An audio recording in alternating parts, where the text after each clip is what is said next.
थोक महंगाई में अचानक आई बड़ी गिरावट चर्चा का विषय बन गई। नवंबर के दौरान थोक महंगाई 21 महीने के निचले स्तर पर आ गई। सरकार की तरफ से जारी आंकड़ों में कहा गया कि नवंबर के दौरान देश में थोक महंगाई 5.85% पर आ गई, यानी कि रिटेल से भी नीचे, जो फरवरी 2021 के बाद सबसे निचला स्तर है। इससे पहले अक्टूबर के दौरान देश में थोक महंगाई 8.39% थी। थोक महंगाई में अचानक आई ये गिरावट मांग घटने का भी संकेत है, और मांग सबसे जरूरी चीज है। अगर मांग घटेगी तो क्या कुछ हो सकता है, आप भी जानते हैं। सर, थोक महंगाई के आंकड़े पहले भीतर से खोलते हैं। ये तो ऊपर ऊपर पता चल गया कि 21 महीने के निचले स्तर पर है, अंदर स्थिति क्या है? थोक महंगाई ने काफ़ी चौंकाने वाली गिरावट दिखाई, और जैसा शुभम ने कहा, महंगाई का घटना आमतौर पर अच्छी खबर है, पर वो महंगाई किस तरह से घट रही है और किन परिस्थितियों में घट रही है, उसमें कुछ और भी संकेत हैं। और इसलिए इन महंगाई के आंकड़ों को हम आज खुदरा महंगाई पर हमने कल चर्चा की थी, जिसमें खाद्य महंगाई बड़ा दबाव बनी हुई है।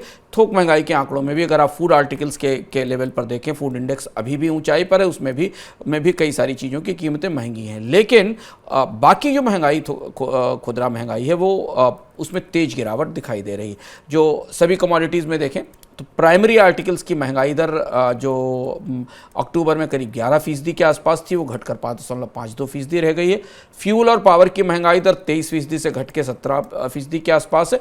मैन्युफैक्चर्ड प्रोडक्ट्स की महंगाई दर अभी भी 4.42% के आसपास थी, जो 3.59% के आसपास है। लेकिन प्राइमरी आर्टिकल्स में तेज गिरावट दिखाई दे रही है इस महंगाई दर में।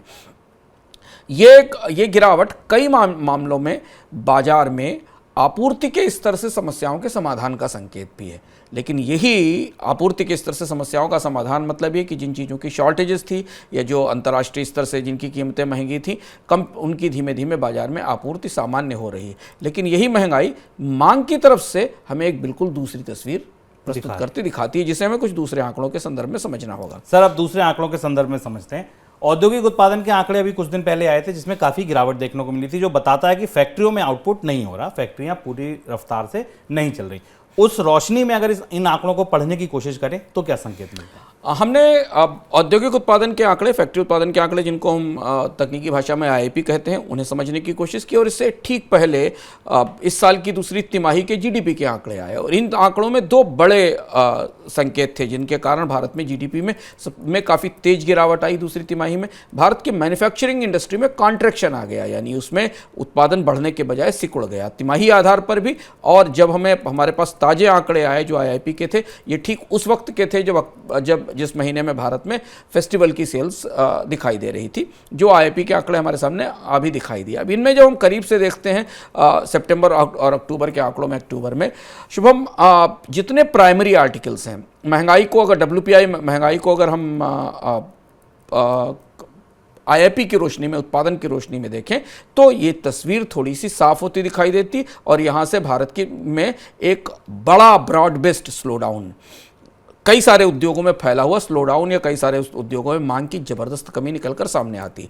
जैसे प्राइमरी गुड्स, जिसकी इन्फ्लेशन में, जिसकी महंगाई में हमने थोक महंगाई में सबसे तेज गिरावट देखी, अक्टूबर में उसकी विकास दर या उसमें उत्पादन की वृद्धि दर सितंबर में 9.5% की जगह घटकर 2% रह गई केवल। जबकि प्राइमरी आर्टिकल्स में सबसे ज़्यादा तेज गिरावट आई, और वहीं प्राइमरी जो ज़रूरत की चीज़ें हैं उनमें, लेकिन उनके उत्पादन में भी आईआईपी में गिरावट आई।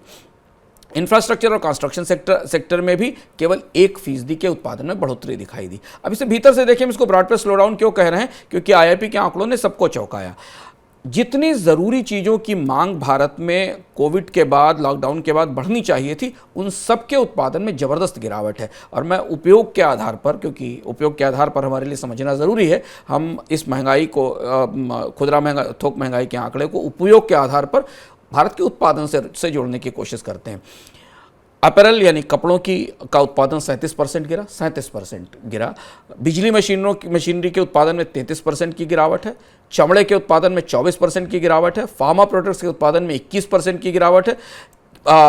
यहाँ तक कि बिजली का उत्पादन भी अक्टूबर 2022 में केवल 1.2% की बढ़ोतरी दिखाता है, जो कि सितंबर में 11% की बढ़ोतरी थी। यानी फैक्ट्रियाँ नहीं बना रही थी और बिजली की खपत भी कम कर रही थी। इसलिए WPI में या थोक महंगाई में ये कमी एक बड़े व्यापक स्लो डाउन का, मांग में गिरावट का सबूत है। और शायद इसका संकेत हमें GDP के आंकड़ों ने दे दिया था। और जो हमारे पास अगले 2 तिमाही के आंकलन भी मौजूद हैं, वो ये बता रहे हैं क्या फेस्टिवल सीजन भी चला गया, त्योहारों का सीजन भी गया, शादियों का सीजन भी गया। भारतीय अर्थव्यवस्था में मांग की कमी अगले कुछ महीनों में और तेजी से गहरा सकती है, क्योंकि एक और बड़ी सबसे बड़ी बात यह कि भारत के निर्यात भी सिकुड़ चुके हैं, टूटे हुए हैं। कई सारे भारत के निर्यात के इलाकों में फैक्ट्रियों के पास अब ऑर्डर नहीं है, इस तरीके की खबरें आ रही हैं, उनमें उत्पादन में गिरावट आ रही और फैक्ट्रियों के पास, खासतौर से टेक्सटाइल और जेम्स और ज्वेलरी ऐसे क्षेत्र हैं जहां फैक्ट्रियों के पास अब यूरोप से ऑर्डर नहीं, क्योंकि वहां मंदी की संभावनाएं गहरी हो रही हैं। देखिए, बाहर से ऑर्डर नहीं है, घर में मांग टूटने के संकेत मिल रहे हैं। मांग नहीं होगी तो निवेश नहीं होगा, निवेश नहीं होगा तो रोजगार नहीं होंगे। तो अगर आप देखें तो ये बड़ी खबर है इस हिसाब से कि महंगाई कम होना भी अच्छा नहीं है।